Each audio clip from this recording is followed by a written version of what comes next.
seats that our leadership class had when it came to globalization. The first is assuming that we can separate the making of things from the design of things.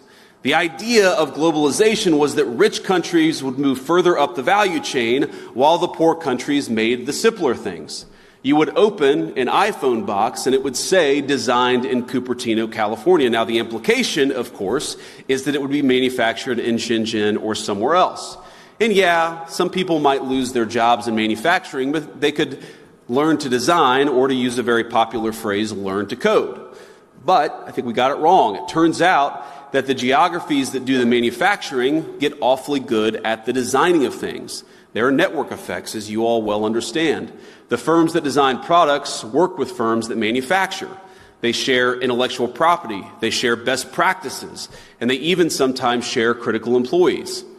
Now, we assume that other nations would always trail us in the value chain, but it turns out that as they got better at the low end of the value chain, they also started catching up on the higher end. We were squeezed from both ends.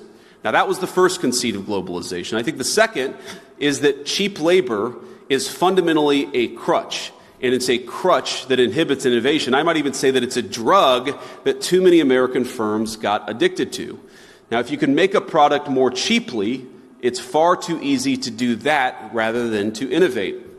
And whether we were offshoring factories to cheap labor economies or importing cheap labor through our immigration system, cheap labor became the drug of Western economies. And I'd say that if you look in nearly every country from Canada to the UK that imported large amounts of cheap labor, you've seen productivity stagnate. I don't think that's not a total happenstance. I think that the connection is very direct.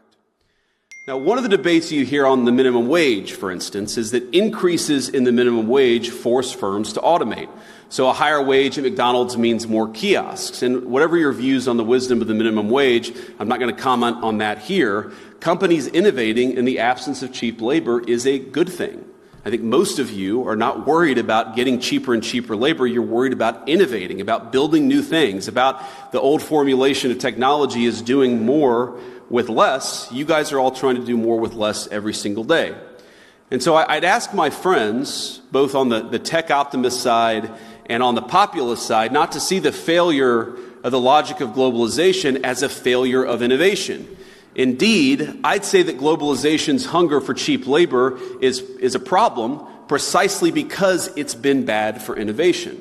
Both our working people, our populists, and our innovators gathered here today have the same enemy. And the solution, I believe, is American innovation.